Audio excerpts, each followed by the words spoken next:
चलिए आगे बढ़ते हैं।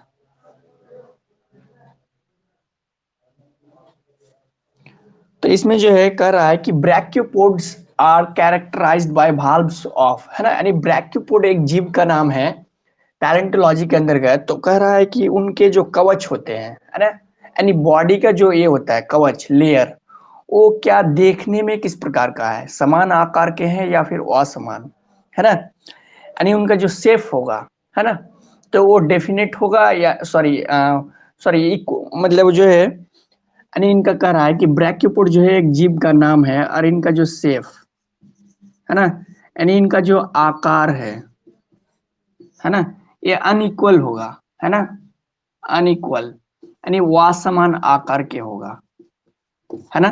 बस आपको क्वेश्चन माइंड में इतना याद रखना है कि ब्रैकियोपोड का जो है बॉडी का जो शरीर यानी शरीर जो है यानी बॉडी है, वो देखने में क्या रहेगा, वासमान आकार के रहेगा। बस आपको इतना याद रखना है ना। उसके बाद दूसरा क्वेश्चन में करा है कि ट्राइलोबाइट्स, है ना, ट्राइलोबाइट्स भी जो है एक जीव है। कितना पेमेंट करना पड़ता है सर? भाई 999 पेमेंट करना पड़ता है, 999, है ना, 999 999।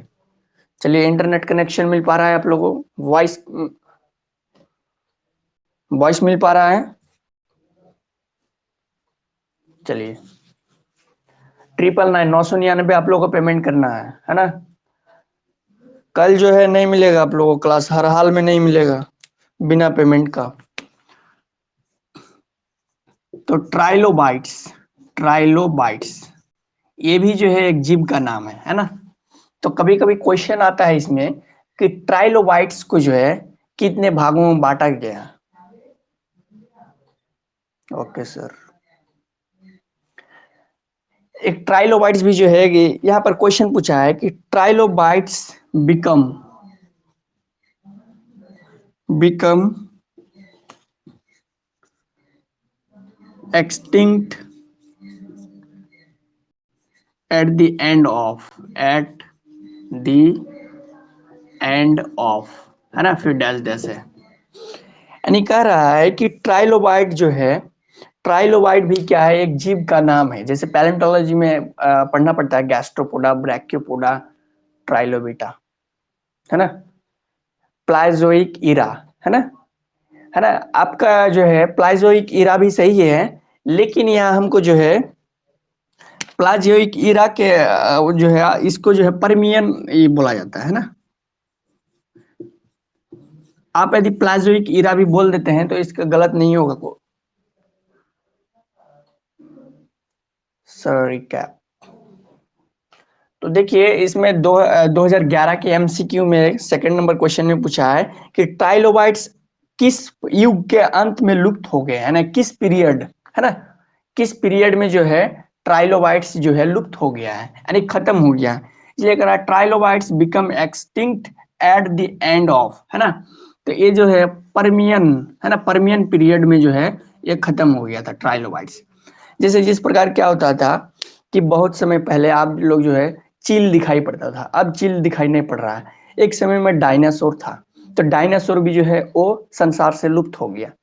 तो कहीं ना कहीं डायनासोर एक समय में क्या होगा कि उनका वर्जन हुआ होगा, फिर एक समय में जो है उसका एंडिंग हो गया लाइफ का, यानी उसका एक जो है समय अवधि होगा कहीं ना कहीं, है ना। तो ठीक उसी तरह जो है ट्राइलोबाइट्स एक समय में आया और एक समय में चला गया, यानी समय अंतराल में संसार की उत्पत्ति के बाद यानी पृथ्वी की ओरिजिन के बाद क्या हुआ कि विभिन्न समय अंतराल में यानी डिफरेंट टाइम पीरियड में क्या हुआ, डिफरेंट टाइप्स ऑफ जो है जीव जंतु आए और चले गए, है ना। तो ठीक उसी प्रकार ट्राइलोबाइट जो है आया और चला गया, तो कौन से जो है पीरियड में चला गया, यानी परमियन जो है युग में जो है ये लुप्त हो गया, है ना।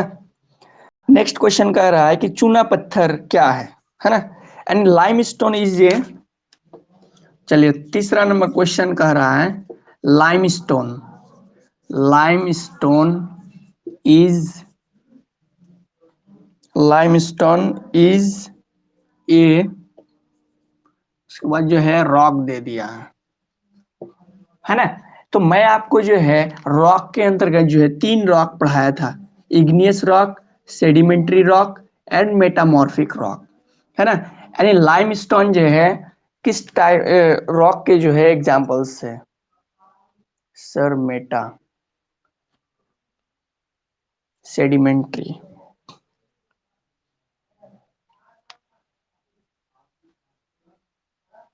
चलिए, है ना, ठीक है, सेडिमेंट्री होगा, है ना। यानी जो है अवसादी चट्टानों का लाइमस्टोन, लाइमस्टोन बोले तो उसे चूना पत्थर कहा जाता है। Limestone is A sedimentary rock, है ना। सेडिमेंट्री रॉक जो है सही आंसर है ना। Limestone is A sedimentary rock, है ना। आप जो है इसको इस तरह याद रख सकते हैं, लाइमस्टोन को मैं थोड़ा सा ट्रिक बता रहा हूं आपको, है ना। लाइमस्टोन, लाइम स्टोन, है ना। तो लाइमस्टोन जो है किस टाइप के रॉक है ना। यानी लाइमस्टोन जो है आप जानते हैं कि ये सेडिमेंट्री रॉक है ना।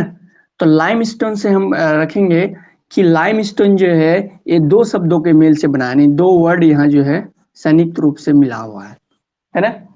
लाइमस्टोन और एक, सॉरी, एक लाइम और दूसरा है स्टोन। चलिए मैं थोड़ा सा देख लेता। सर ट्राइलोबाइट्स मीन्स, देखिए ट्राइलोबाइट जो है एक जीव का नाम है ना। ट्राइलोबाइट जो है एक जीव का नाम है जो अब मौजूद नहीं है धरती पे, है ना। वो खत्म हो गया है उसका काल। वो बस मैं आपको जो है अभी बस नाम याद करने के लिए जो है, अब माइंड में जो है नाम याद रखिए कि ट्राइलोबाइट्स कोई एक जीव होता है। जब मैं पैलेंटोलॉजी पढ़ाऊंगा तो फिर उसके बारे में बताऊंगा, है ना। तो ये जो लाइमस्टोन है, लाइमस्टोन जो है ये दो शब्दों के जो है मेल से बना है ना। एक लाइम और दूसरा स्टोन। तो लाइम एक पहला वर्ड है और दूसरा क्या है, स्टोन। तो स्टोन का एस फॉर सेडिमेंट्री, है ना। एस फॉर मेटामॉर्फिक नहीं बन सकता है, एस फॉर इग्नियस रॉक नहीं बन सकता है ना। तो लाइमस्टोन, है ना। आप जो है नाम याद रखिए, है ना। रुकिए एक मिनट, आप लोग लाइन पे बने रहिए।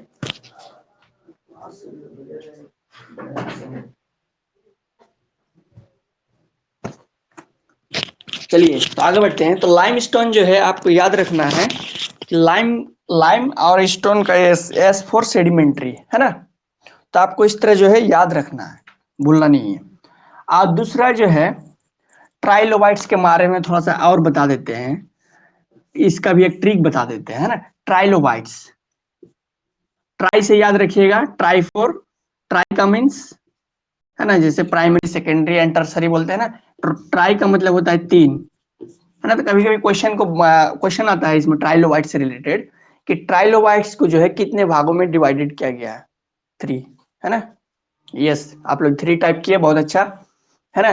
तो याद रखना है कि ट्राइलो जो है बहुत सारे स्टूडेंट्स को बताने के बाद भी जो है वो एग्जाम में जाके जो है 2 मार्क के आ जाते हैं, तो कभी 4 मार्क के आ जाते हैं, है ना। तो ट्रिक मेथड से याद रखना है कि प्राइमरी सेकेंडरी जिस तरह टर्सरी होता है, तो उसी तरह ट्राई से 3 हो जाएगा, है ना। ठीक है, चलिए लाइमस्टोन। तो limestone is a part of, वो don't forget, three transverse parts, yes yes. चलिए, तो लाइमस्टोन से जो है लाइम, लाइम एक अलग हो गया, स्टोन का एस फॉर सेडिमेंट्री, ऐसे आपको याद रखना। चलिए नेक्स्ट क्वेश्चन कह रहा है, नेक्स्ट क्वेश्चन में कह रहा है ना। नेक्स्ट क्वेश्चन है चौथा नंबर क्वेश्चन में, चौथा नंबर क्वेश्चन में है कि पृथ्वी की आयु यानी age of earth, age of earth, है ना। यानी पृथ्वी की आयु कितनी है ना। तो पृथ्वी की आयु कितनी है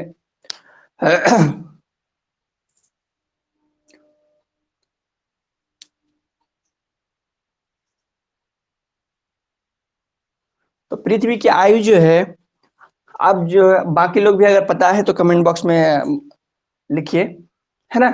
तो जैसे कि यहाँ लिखे 4.5 बिलियन, है ना, 4.5 बिलियन, है ना। तो पृथ्वी की आयु जो है, चलिए बाकी कमेंट क्या किया, 5 million 5 billion years, approx 5 billion years. देखिए आपको जो है ना, अप्रॉक्स में मत जाइए, है ना, ऑप्शन के आधार पर जो है हमको टिक लगाना है। आपको आपको जो है ऑप्शन अगर दे देगा 4 बिलियन, है ना, 4.5 दे देगा, 5 बिलियन दे देगा, या फिर 6 बिलियन दे देगा, तो आपको सही टिक जो है इसी में लगाना है, 4.5 बिलियन ईयर्स, है ना। चलिए मैं कमेंट देख लेता हूँ आप लोग। 5 बिलियन, देखिए वो अप्रॉक्स में कहने का मतलब है, जैसे हम लोग मैथमेटिकली रूप में जानते हैं कि कोई भी पॉइंट के बाद यदि 5 या 5 से अब हो गया तो उसे उनके अगले जो है डिजिट्स को पकड़ लेते हैं, है ना। यानी 4.5 है तो हम क्या करते हैं, 5 को पकड़ लेते हैं। लेकिन यहाँ पृथ्वी की उत्पत्ति अगर ऑप्शन में आपको इस प्रकार दे देता है, 4 दे देगा, 4.5 दे देगा, 5 दे देगा, 6 दे देगा, तो आपको जो है इसी पे टिक लगाना है ना। पृथ्वी की आयु से रिलेटेड जो है कहीं कहीं पर 4.6 भी लिखा हुआ रहता है ना। तो अगर 4.6 दे देगा तो 5 नहीं देगा, अगर 5 दे दिया तो 6 नहीं देगा, इतना जान लीजिए, है ना। इसके अलावा जैसे हम लोग जो है 4.5 या 6 बिलियन ईयर्स के जानते हैं हम लोग की पृथ्वी की उत्पत्ति आयु है ना। ये जनरली जो है रखा गया है, और फेमस जो है पृथ्वी की आयु से संबंधित 4.5 ही जो है फेमस है। लेकिन अगर आप फर्स्ट ईयर पढ़े रहते स्ट्रक्चर फिजिकल जियोलॉजी के अंतर्गत, है ना, फर्स्ट ईयर में आईएससी फर्स्ट ईयर में जो है एक फिजिकल जियोलॉजी एक ब्रांच है जिसके अंतर्गत सोलर सिस्टम का अध्ययन करते हैं, है ना। उस सोलर सिस्टम में जो है आप लोग एग्जाम भी दिए होंगे तो जो है देखे होंगे, तो उसमें अलग अलग साइंटिस्ट ने विभिन्न आधार पर जो है पृथ्वी का आयु से संबंधित कई एक थ्योरी दिया था। सर एग्जैक्ट 4.543, है ना, है ना। तो वो उतना आपका डिजिट में नहीं देगा, है ना, 543 नहीं देगा उस तरह, डायरेक्ट एग्जाम में जो है 4.5 देगा, है ना, बाद वाला डिजिट नहीं देगा। तो पॉइंट के बाद जो है एक ही डिजिट देगा। तो जो है पृथ्वी की आयु, अगर आयु की बात करें तो किसी किसी जगह में जो है 70 करोड़ वर्ष भी है, 70 करोड़ वर्ष, किसी किसी जगह में 40 लाख है, किसी किसी जगह में 50 लाख है ना। तो वो जो है विभिन्न चीजों के अध्ययन, यानी विभिन्न पदार्थों के अध्ययन, है ना, डिफरेंट टाइप्स ऑफ मेटर्स का अध्ययन का आधार पर, स्टडी का आधार पर जो है एज जो है, यानी पृथ्वी का जो एज है यानी अर्थ का, उस आधार पे रखा है। लेकिन हम लोग जनरली जो है अगर एज ऑफ अर्थ कहा जाए तो 4.5 बिलियन ईयर्स ही होगा, है ना, है ना। चलिए आगे बढ़ते हैं। तो आप लोगों को जो है माइंड में बैठा लेना है, चलती राह में ये सब क्वेश्चन माइंड में बैठा लेना है। Age of earth 4.5 billion years, age of earth 4.5 billion years.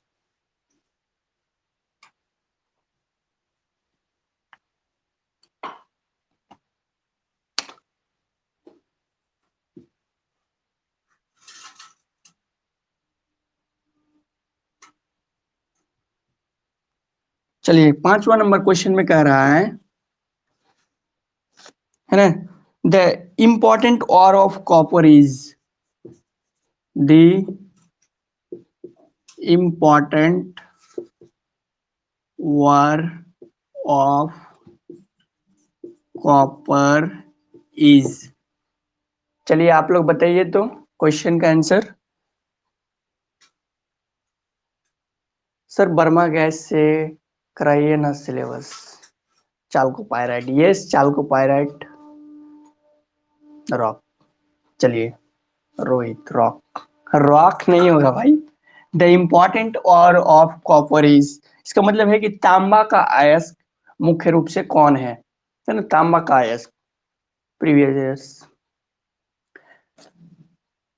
अरे देखिए आप जो है बोलते हैं वर्मा, या ये आपका जियोलॉजी का शायद जियोलॉजी का जो है किसी भी क्वेश्चन बैंक में या फिर मार्केट में जो बुक आता है वो सटीक तरीके से नहीं आता है ना, जियोलॉजी का, है ना। तो आपका जो है जो न्यू सिलेबस आया है उन्हीं के आधार पर होगा। मैं बताया हूं कि जो न्यू सिलेबस आया है आपका जियोलॉजी का, वो 100 में से 40% वैसे टॉपिक्स को हटाया गया है जो एग्जाम की दृष्टिकोण से इंपॉर्टेंट नहीं है ना। चलिए देखिए, बाकी पेपर के लिए आपका जो मार्केट में किताब मिलता है ठीक है, लेकिन जियोलॉजी के लिए कोई ऐसा मतलब बहुत अच्छा किताब ऐसा नहीं आ रहा मार्केट मार्केट में जो भी किताब आ रहा है जियोलॉजी से रिलेटेड खास कोई उसका थ्योरी नहीं रहता। हम आपको क्या प्रिफेयर करेंगे, बोल रहे हैं कि जियोलॉजी से रिलेटेड जो है कोई भी ऐसा बुक मार्केट में अच्छा नहीं है ना। इसलिए हम जितना आप लोग करा रहे हैं वो उसी से पढ़ते जाइए।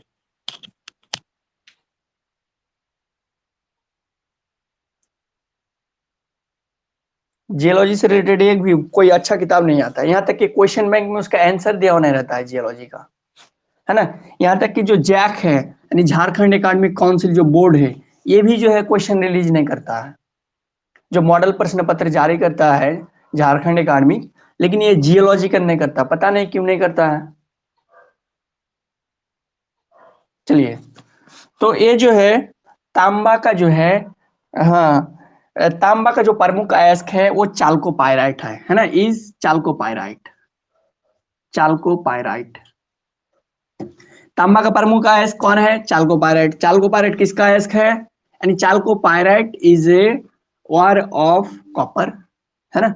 The important ore of copper is chalcopyrite, है ना। तो हम लोग ऐसे भी कह सकते हैं कि चाल्कोपाइराइट इज ऑर ऑफ कॉपर, है ना। चलिए क्वेश्चन नंबर 6, है ना। क्वेश्चन नंबर 6, क्वेश्चन नंबर 6 में कह रहा है कि the Himalaya range of mountains lie, the Himalayan the Himalayan the Himalayan lion the Himalayan range of, है ना। उसके बाद जो है mountains mountains lie dash dash dash in India, in India.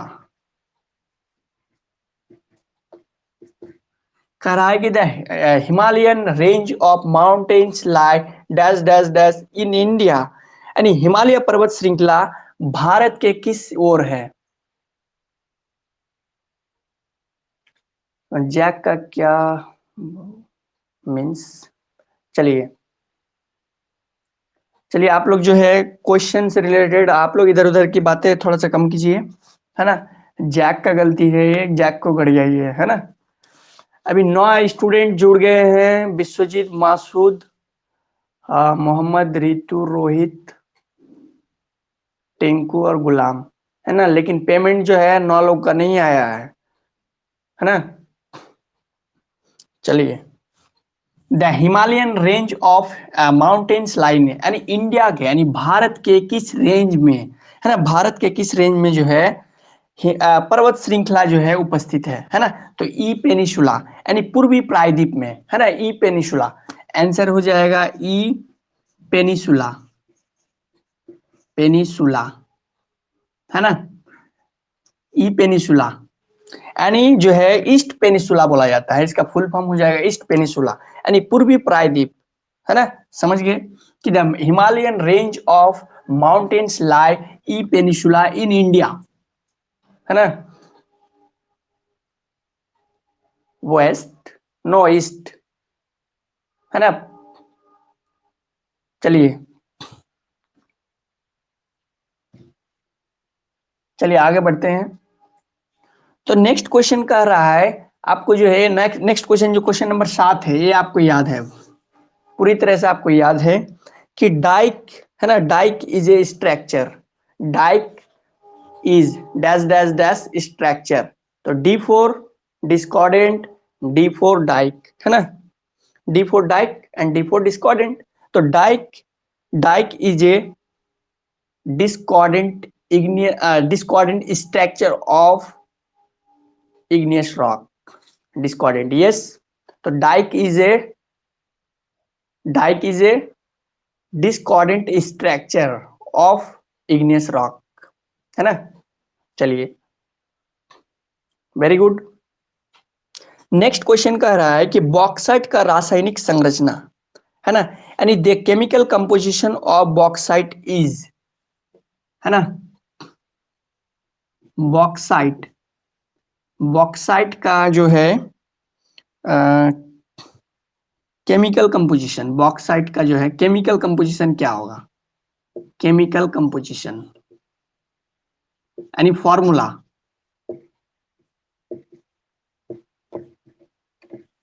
चलिए आप लोग बताने का कष्ट करें बॉक्साइट का, बॉक्साइट का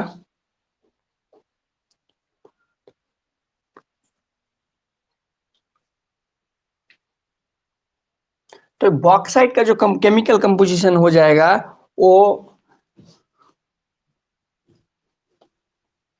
बॉक्साइट का केमिकल कंपोजिशन हो जाएगा Al2O3 2H2O, 2H2O, है ना, Al2O3, 3H2O नहीं होगा, 2H2O होगा, है ना। सानिया जी आपने कमेंट में टाइप किया Al2O3, हाँ यहाँ तक तो ठीक है, 3H2O नहीं होगा, 2H2O होगा, है ना। चलिए फिर भी बहुत अच्छा। चलिए आगे बढ़ते हैं, है ना। क्वेश्चन नंबर 9 कह रहा है ना, क्वेश्चन नंबर 9 कह रहा है,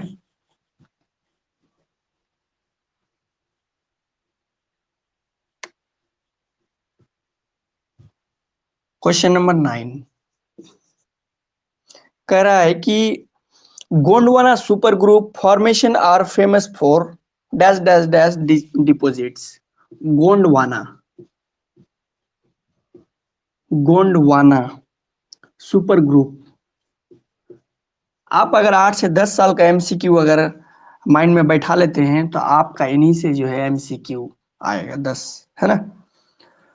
super group, group formation, formation are famous, famous for dash dash deposits, deposits, है ना। चलिए यानी Gondwana super group, Gondwana super group formation are famous for dash dash dash deposits, है ना, यानी गोंडवाना सुपर ग्रुप जो है किस प्रकार के निर्माण के लिए, है ना, प्रसिद्ध है, किस चीज के लिए जो है प्रसिद्ध है। तो आपका जो है गोंडवाना ये जो है एक जोन, ऑप्शन ठीक है, मैं ऑप्शन दे रहा हूं, है ना, मैं ऑप्शन दे रहा हूं आपको। ऑप्शन नंबर ए, है ना,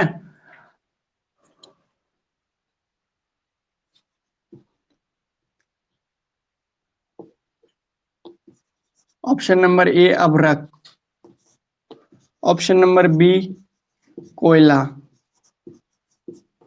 option number C chromite, chromite, option number D इनमें से कोई नहीं, नन ऑफ दिस। चलिए आप लगाइए, तुक्का मारिए।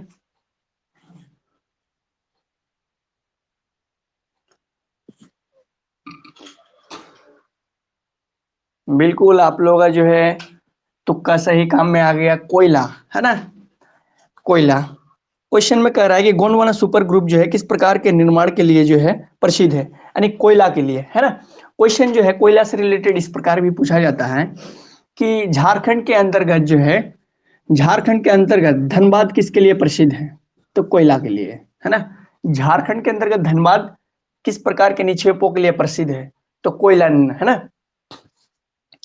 चलिए, चलिए क्वेश्चन नंबर 10, आप लोगों के पास एम ये जो है क्वेश्चन बैंक में क्वेश्चन 2000 से लेकर है, साल 2000 से लेकर है या नहीं आप लोगों के पास। क्वेश्चन बैंक में जो है किसी के पास 2010 से है, किसी के पास 2014 से है। तो आप लोगों के पास जो क्वेश्चन बैंक है उसमें जियोलॉजी का एमसीक्यू कौन सा ईयर से है, कमेंट बॉक्स में बताइए।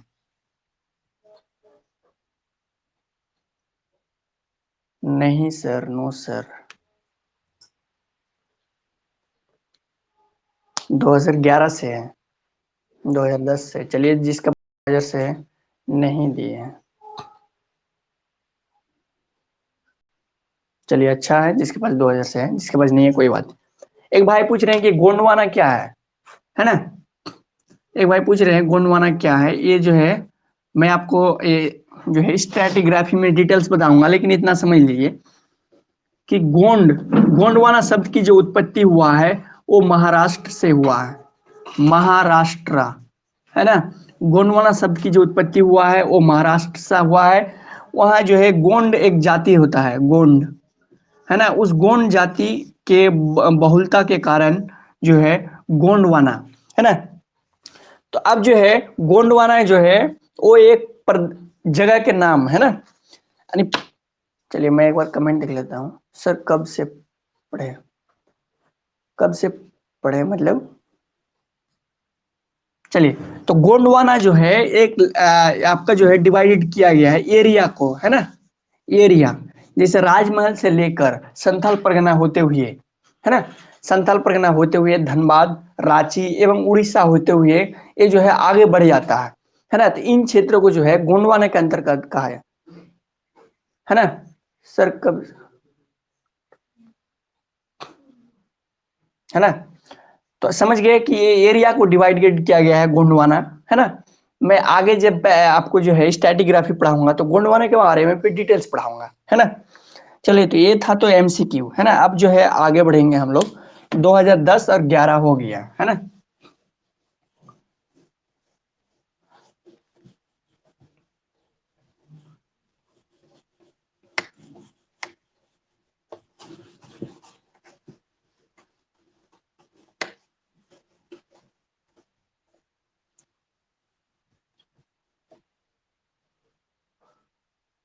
चलिए हम लोग जो है इंट्रूसिव को खत्म किए थे।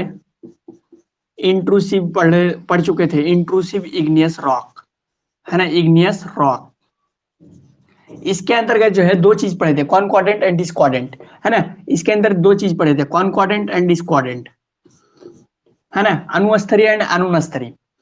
उसके बाद जो होता है, यानी इग्नियस रॉक में जो है दो तरह का होता है ना? Two types of igneous rock. First type is intrusive igneous rock and sir recap. अब टॉपिक में चलिए सर, वीडियो से नहीं आ रहा? क्या वीडियो क्लियर नहीं मिल पा रहा है आप लोगों को? नेट कनेक्शन तो सही है ना? देखिए जो मैं मेरा जो है दो मोबाइल से मैं अगर कनेक्ट किया है, मैं जो पर्सनल मोबाइल यूज करता हूँ इसमें अलग से रिचार्ज है, और अभी एक क्लास लेने के लिए जो है एक अलग से मोबाइल से वाईफाई कनेक्ट करता हूँ, है ना? एकदम फुल 1.5 GB।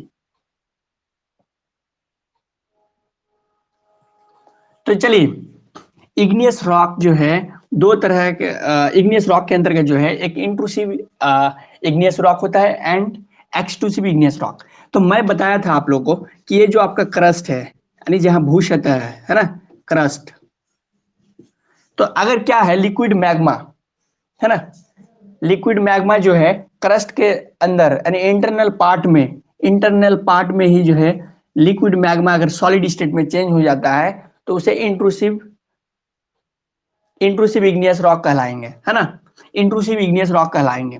अगर लिक्विड मैग्मा, है ना, वोल्केनिक इरप्शन के माध्यम से, वाया वोल्केनिक इरप्शन, है ना, अगर क्रस्ट से क्या बाहर आके लिक्विड मैग्मा, है ना, यानी क्रस्ट के अंदर जो मौजूद है ये मैग्मा चेम्बर, और मैग्मा चेम्बर में जो है लिक्विड मैग्मा मौजूद रहता है ना? तो वोल्केनिक इरप्शन के माध्यम से ये लिक्विड मैग्मा यदि क्या होता है कि क्रस्ट के बाहर आके लिक्विड मैग्मा यदि सॉलिड में चेंज हो जाता है, तो सॉलिड में चेंज होने के बाद जो ये क्या हो जाएगा, ठोस अवस्था में जम जाएगा, यानी सॉलिड स्टेट में ये चेंज हो जाएगा, और ये स्ट्रक्चर जो बनाएगा ये पहाड़ के आकार के रूप में बनाएगा। तो इसी को जो है हम लोग एक्सट्रूसिव इग्नियस रॉक कहलाएंगे, है ना? एक्सट्रूसिव इग्नियस रॉक, समझ गए? तो इंट्रूसिव इग्नियस रॉक के कॉन्कॉर्डेंट एंड डिस्कॉर्डेंट पार्ट होता है, और एक्सट्रूसिव में उनके जो है पार्ट्स तो नहीं होते, लेकिन उनके कुछ स्ट्रक्चर्स होते हैं, है ना? चलिए, आज जो मैं चर्चा करने वाला था, आप लोगों को पिछले क्लास में मैं बताया था कि नेक्स्ट क्लास जो है टेक्सचर से रिलेटेड होगा, है ना? टेक्सचर से रिलेटेड, यानी टेक्सचर ऑफ इग्नियस रॉक, यानी आग्नेय शैलों का गठन, है ना, आग्नेय शैलों का गठन। आज जो क्लास होगा वो texture of igneous rock, texture of igneous rock important है आपका। यानी यहाँ जितना भी क्लास हो रहा है, जो भी टॉपिक्स पे, एग्जाम की दृष्टिकोण से जो है बहुत महत्वपूर्ण है ना। तो टेक्सचर ऑफ इग्नियस रॉक, यानी हिंदी में बोला जाए तो आग्नेय शैलों का गठन, आग्नेय शैलों का गठन, है ना। यानी टेक्सचर ऑफ इग्नियस रॉक, इसके अंतर्गत जो है, इस गठन के अंतर्गत इनके शेप क्या है ना, यानी शेप किसका, रॉक का, है ना। इनके साइज किस प्रकार होंगे, रॉक का, है ना। इसके अलावा जो है इनकी स्थिति क्या है, यानी अवस्था क्या है, स्टेट क्या है ना। इसके अलावा जो है इनके जो मिनरल्स, है ना, मिनरल्स किस फॉर्म में है, क्रिस्टल में या है ना, क्रिस्टल फॉर्म में है या नहीं है, क्रिस्टल, है ना।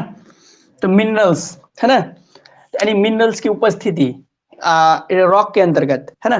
तो कह रहा है कि शैलों को जो है, शैलों के गठन के आधार पर, है ना, शैलों के गठन के आधार पर जो है इन्हें 4 भागों में बांटा गया है। यानी texture of igneous rock divided into 4 types. Texture of igneous rock, हाँ भाई पेट्रोलॉजी चल रहा है, क्लास एब्सेंट करोगे तो कैसे समझ में आएगा, क्लास को एब्सेंट मत करो, है ना। तो आज जो है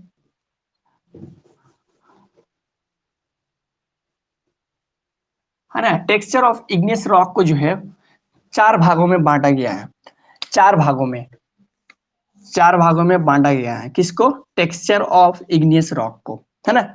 तो इनके जो 4 भाग को जो बांटा गया है, इनमें जो पहला है वो degree of crystallisation, degree of crystallisation, ये पहला जो भाग है, ये degree of crystallisation, degree of crystallisation, crystallisation, है ना।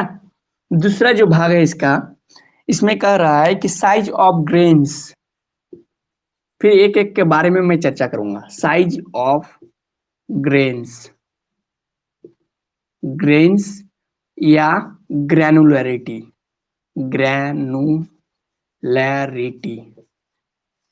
हिंदी में जो है डिग्री ऑफ क्रिस्टल को कहा जाता है क्रिस्टलन की दर, इसे जो है क्रिस्टलन की दर कहा जाता है, इसे जो है क्रिस्टलों का आकार या कनिकता कहा जाता है, क्रिस्टलों का आकार या कनिकता, है ना।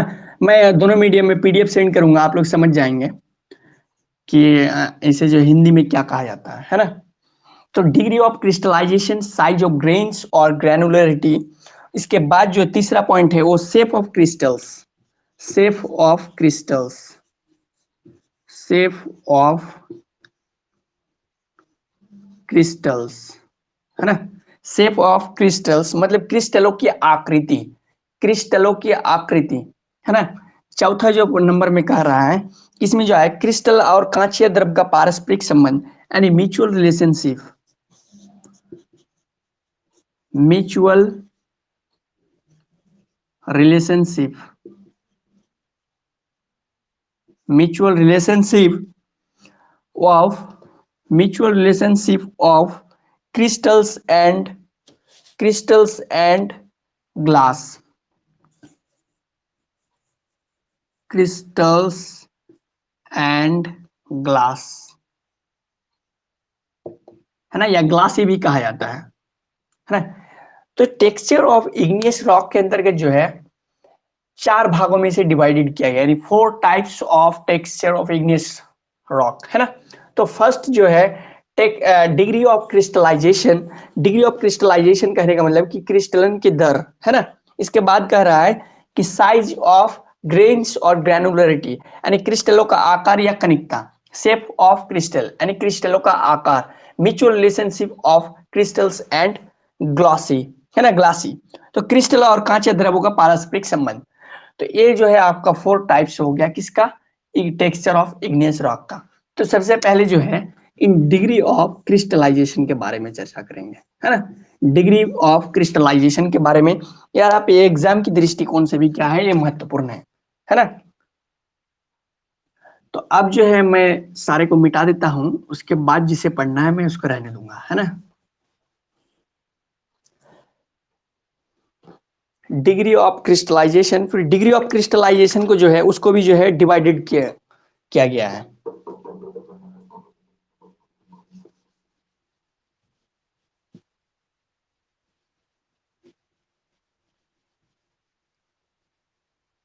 चलिए आप लोग समझ पा रहे हैं, आप लोग समझ पा रहे हैं।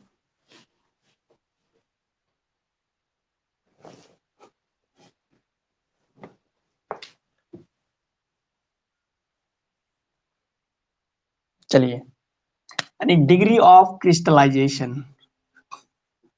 डिग्री ऑफ क्रिस्टलाइजेशन, क्रिस्टलाइजेशन, है ना। Degree of crystallisation, degree of crystallisation, इसे भी जो है,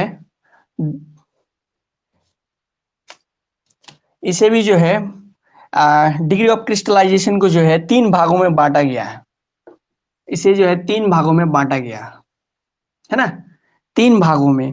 वो तीन भाग क्या है देखिए आगे समझते हैं, है ना। तीन भागों में बांटा गया इसे। होलो क्रिस्टलाइन, पहला नंबर में जो है होलो क्रिस्टलाइन, होलो क्रिस्टलाइन फर्स्ट भाग जो है होलो क्रिस्टलाइन,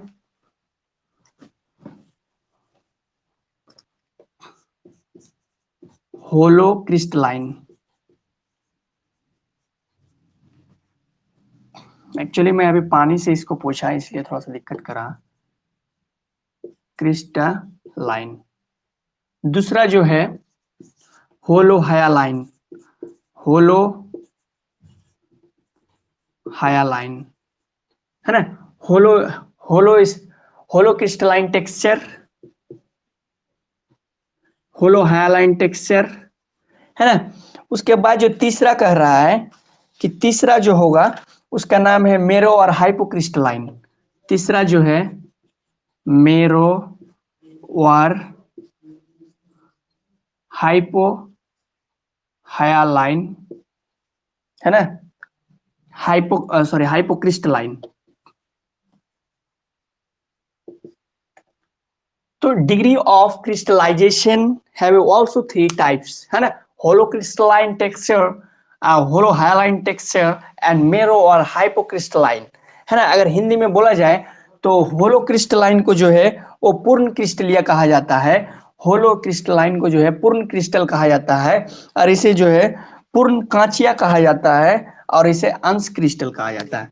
यानी ये पूर्ण क्रिस्टल, पूर्ण क्रिस्टल, इसे जो है पूर्ण कांचिया, मैं आगे समझाऊंगा फिर एक एक के बारे में। पूर्ण कांचिया, और इसमें जो है ये अंश क्रिस्टली या इसे अर्ध क्रिस्टली भी कहा जाता है, अर्ध क्रिस्टली, अर्ध क्रिस्टली। अब जो है मैं जरा कमेंट रीड कर लेता हूं। Sir definition of degree of crystallisation, है ना। मैं आप लोगों को जो है पीडीएफ भी सेंड करूंगा, उसमें आप लोग देख लेंगे।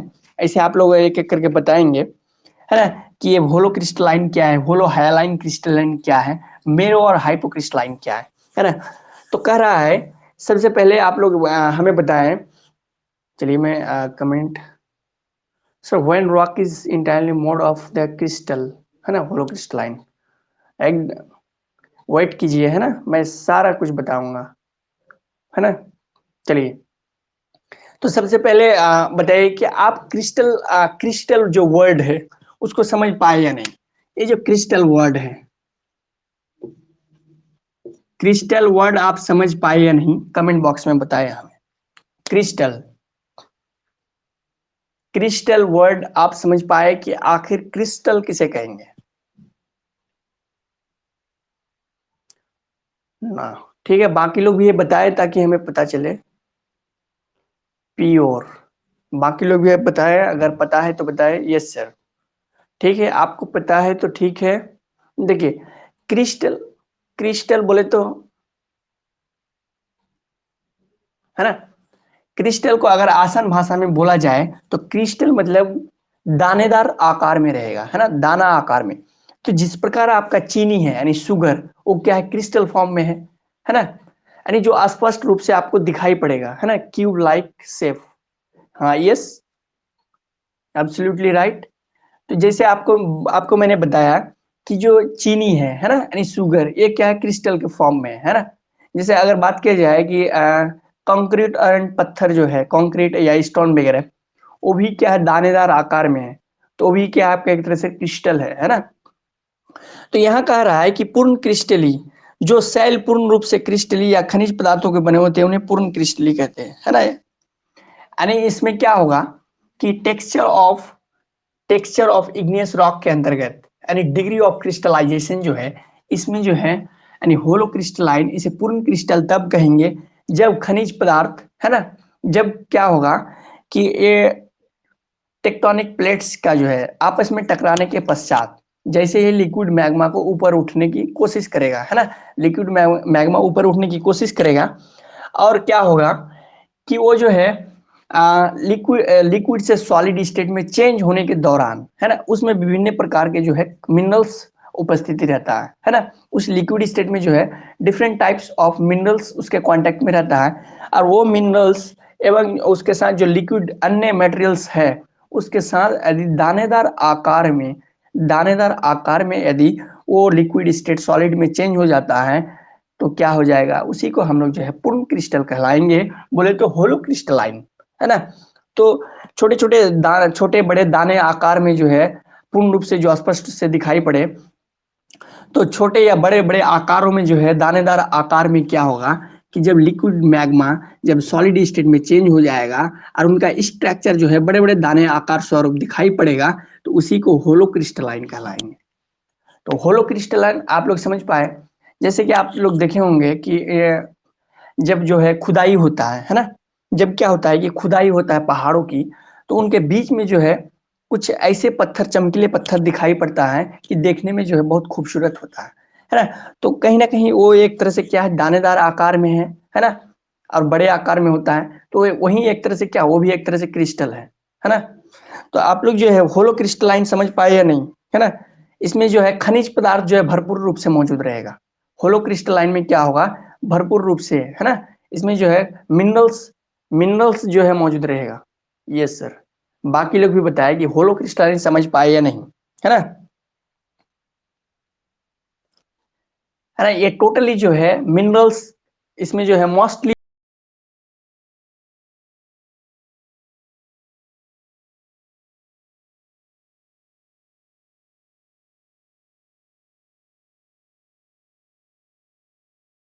होगा बहुत बड़ा। चलिए, वॉइस मिल पा रहा है आप लोगों को, वॉइस मिल पा रहा है। Yes sir. ठीक है, आगे बढ़ते हैं क्लास को लेकर, है ना। चलिए, तो जो है ये होलो क्रिस्टलाइन में क्या होगा कि इसमें जो है मोस्टली जो है मिनरल्स की मात्रा जो है मौजूद रहेगा। मोस्टली क्या रहेगा, मिनरल्स। मिनरल्स यानी इनमें जो है खनिज संगठन मौजूद रहेगा, है ना। यानी वैसा पदार्थ जो जो क्या होगा कि तरल मैग्मा ठंडा होने के पश्चात जो है यदि बड़े दानेदार आकार के रूप में वो जम जाए और जिसमें जो है अधिकतर मिनरल्स उपस्थिति हो, है ना, तो उसी को जो है होलो क्रिस्टलाइन कहलाएंगे, है ना। चलिए आगे नेक्स्ट इसमें कह रहा है कि ये होलो हैलाइन क्रिस्टलन क्या होगा, यानी पूर्ण कांचिया। नहीं, साउंड आ रहा है, नहीं आ, अब समझ में नहीं आ रहा है अभी तक, समझ में आ रहा है आप लोगों को।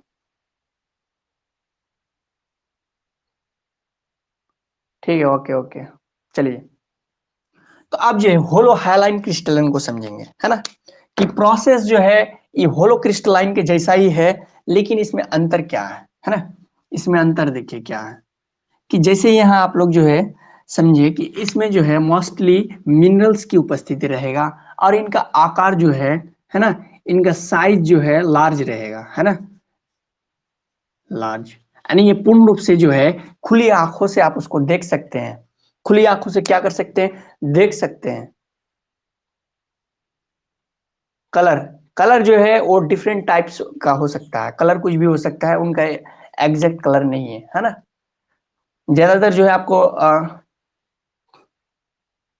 वीडियो नॉट क्लियर, क्लियर देखिए आप लोग यहाँ से तो नेट कनेक्शन मेरा ओके है ना, एक बार रिफ्रेश मारिए फिर ठीक हो जाएगा।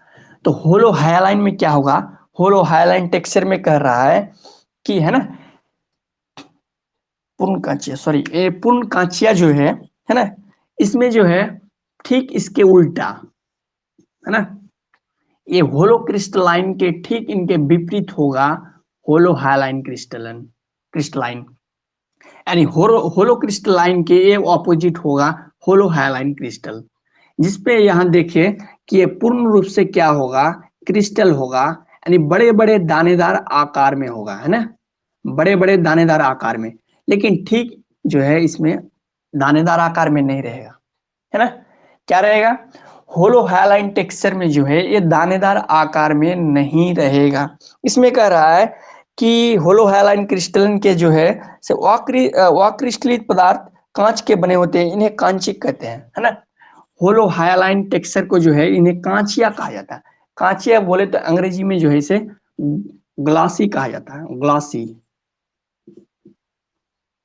ग्लासी है ना, हिंदी में बोले तो उसे कांचिया कहा जाता है। कहने का मतलब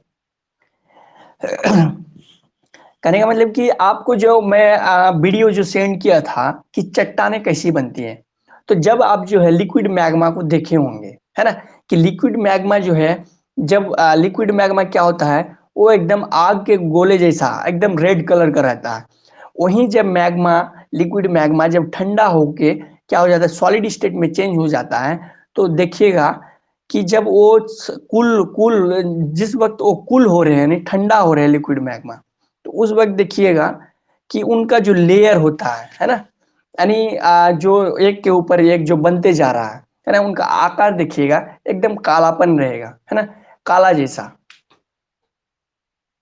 सर मैग्मा का कलर चेंज कब होता है, मैग्मा मैग्मा का कलर चेंज कब होगा, क्या होगा कि कोई एक जो है प्लास्टिक खरीदते हैं आप है ना, उसका क्या है, प्लास्टिक का रेड कलर है, प्लास्टिक को जो है आप जो है बाहर फेंक के रख देते हैं, उस पर धूप पड़ता है, पानी पड़ता है ना, उसमें फिजिकल चेंजिंग, केमिकल चेंजिंग, उसमें जो है और रेन वाटर पड़ता है ना, फिर क्या होता है कि वो धीरे धीरे प्लास्टिक का कलर क्या होता है, चेंज हो जाता है। तो ठीक उसी प्रकार कोई भी चीज को आप बाहर फेंक के रख दीजिए या अंदर मिट्टी के अंदर गाड़ दीजिए है ना, तो क्या हो जाएगा, जब वो लंबे समय तक रहेगा तो उसमें कलर में परिवर्तन होने लगेगा। तो मैग्मा का कलर जब वो बनता है तो उस प्रकार जो है काला जैसा दिखाई पड़ता है ना, काला। लेकिन लेकिन वही मैग्मा जब भूसतह के अंदर दबे रहते हैं या बाहर पड़ा हुआ रहता है, तो उसमें जो है चेंजिंग होता है, उनके कलर में भी चेंज होता है। अब डिपेंड करता है कि मैग्मा के अंदर किस प्रकार के खनिज संगठन मौजूद है, उनके उनके आधार पर जो है उनका कलर जो है ये होगा। ये भी डिपेंड करता है कि वो किस टाइप्स के रॉक है ना, जैसे जैसे जैसे सॉरी ये स्टोन है, पत्थर, तो उनका कलर जो है हल्का काला मिलेगा है ना। अगर बात करें ये जो ये होता है मोरंग मिट्टी होता है जो, जिसे रेड मिट्टी बोलते हैं, तो रेड मिट्टी का कलर क्या है आपका, रेड पन में है। तो चाहे वो रेड मोरंग मिट्टी की बात करें या फिर पत्थरों की बात करें, तो कहीं ना कहीं वो टाइप्स ऑफ रॉक्स है ना, और उनका कलर भी क्या है, डिफरेंट है। तो डिपेंड करता है कि उनमें किस प्रकार के मिनरल्स मौजूद है और किस टाइप्स के वो रॉक्स है ना। तो अब होलो हाइलाइन क्रिस्टल में क्या होगा, ये ठीक होलो क्रिस्टल के विपरीत होगा। इसमें जो है पूर्ण रूप से दानेदार आकार में होगा, लेकिन इसमें दानेदार आकार में नहीं होगा, ये पूरी तरह से प्लेन होगा है ना, पूरी तरह से क्या होगा, ये प्लेन होगा है ना, यानी होलो हाइलाइन जो क्रिस्टल है ये पूरी तरह से प्लेन होगा है ना। और ठीक ये मेरो और हाइपोक्रिस्टलाइन जो है, इसमें दोनों का उपस्थिति रहेगा। मेरो और हाइपोक्रिस्टलाइन में क्या रहेगा, होलो क्रिस्टलाइन भी मौजूद रहेगा और होलो हाइलाइन भी रहेगा। इसका मतलब ये पता चलता है कि इनके अंदर मेरो और हाइपोक्रिस्टलाइन में इनका कुछ भाग है ना, कुछ भाग क्या होगा, इनका क्रिस्टल होगा और कुछ क्रिस्टल नहीं होगा है ना, कुछ क्रिस्टल होगा तो कुछ नहीं होगा। यानी इसमें जो है मेरो और हाइपोक्रिस्टलाइज क्रिस्टलाइन टेक्सचर में जो है ना, मान लीजिए मैं यहाँ एक फिगर ड्रॉ कर रहा हूँ, है ना, आप देख पा रहे हैं। तो अब जो है ये जो है चट्टाने हैं हमारा, है ना, इसमें क्या चट्टाने हैं, चट्टान है मेरा ये। इस चट्टान में है इस प्रकार के जो है बड़े छोटे कुछ कुछ और छोटे कुछ और बड़े, इस प्रकार के जो है आपको इसमें मिनरल्स मौजूद है ना, मिनरल्स मौजूद है, मिनरल्स मौजूद है। तो ये आपको जो है पूर्ण रूप से दानेदार आकार में दिखाई पड़ रहा होगा, है ना। तो यही आपका क्या है, होलो क्रिस्टलाइन है। क्या है, होलो क्रिस्टलाइन। लेकिन इसी को अगर हम जो है इस प्रकार स्ट्रक्चर बना दें, अगर इसमें दानेदार आकार में नहीं, इसमें जो है प्लेन इस तरह हम बना दें, है ना, प्लेन अगर इस तरह बना दें तो ये क्या हो जाएगा आपका, ये आपका होलो हाइलाइन टेक्सचर हो जाएगा, है ना, होलो हाइलाइन टेक्सचर, जिनमें आपका मिनरल्स की मात्रा दिखाई नहीं पड़ेगा, है ना। इसमें मिनरल्स मौजूद है लेकिन एकदम बारीकी है, आपको समझ में नहीं आएगा कि इसके अंदर मिनरल्स है या नहीं। यानी आप जो है बिना माइक्रोस्कोप के इसको इसको देख नहीं सकते हैं कि इसमें क्रिस्टल है या नहीं, है ना, मिनरल्स की मिनरल्स उपस्थित है या नहीं। तो इसी को जो है हम लोग होलो हैलाइन टेक्सचर कहलाएंगे, है ना। इसी टेक्सचर में यदि इस प्रकार का भी है और कहीं कहीं जो है इस प्रकार दानेदार आकार में भी है, यानी क्रिस्टल फॉर्म में भी, यानी इसमें क्या है कि दोनों तरह के मौजूद हैं, होलो होलो क्रिस्टलाइन भी है and holohyaline crystal, holohyaline texture भी इसमें मौजूद है। यानी इसमें जो है दो तरह का यदि मौजूद रहता है तो इसको मेरो और हाइपोक्रिस्टलाइन कहलाएंगे। आपको समझ में आया कि होलो क्रिस्टलाइन किसे कहेंगे, यानी holocrystalline texture, holohyaline texture and mero और हाइपोक्रिस्टलाइजेशन टेक्सचर। आप लोगों को समझ में आया। फिगर देख पा रहे हैं कि अगर दानेदार आकार में रहेगा तो होलो क्रिस्टलाइन कहलाएगा, अगर प्लेन रहेगा तो वो होलो हैलाइन टेक्सचर कहलाएगा। वैसा टेक्सचर जिसमें दानेदार आकार भी हो और प्लेन भी हो, यानी क्या रहेगा, बहुत टाइप्स रहेगा। यस सर, समझिए, बाकी लोग भी बताएं। Yes sir. हाँ, जो है मैं आप लोग जो है पीडीएफ सेंड कर दूंगा, आप लोग पीडीएफ से जो है रीडिंग मारेंगे, उसमें भी कोई दिक्कत हो समझने में तो आप हमें जरूर पूछेंगे। कि इसके अलावा जैसे आप मेरा जो पीडीएफ जो है अपने कॉपी में जब नोट्स करते हैं आप, तो किसी वर्ड को अगर पहचानने में दिक्कत हो तो आप उस पोर्शन को जो है फोटो करके व्हाट्सएप में जो है अंडरलाइन करके, है ना, अंडरलाइन करके आप हमें भेजेंगे कि सर ये क्या लिखा हुआ है, तो हम फिर बता देंगे आपको, है ना। यानी किसी भी तरह से जो है कंफ्यूज में नहीं रहना, है ना। तो आज का क्लास जो है यहीं खत्म रहेगा, कल फिर हम लोग चर्चा करेंगे। और आज जो है मैं अपने टेकमिंट प्लेटफॉर्म को जो है थोड़ा सा मॉडिफाई करने वाला हूँ। कहने का मतलब कि जो स्टूडेंट का पैसा जमा नहीं हुआ है मैं उनको रिमूव करने वाला हूँ, है ना। ठीक है, good night to all of you. आप लोग जो है अभी से मेहनत करते जाइए, पढ़ते जाइए, है ना। सर परसों से, है ना। ठीक है, बाकी आप उसका कोई भी ये हो क्वारी हो तो आप हमें कमेंट बॉक्स करके पूछिए, है ना। Good night to all of you.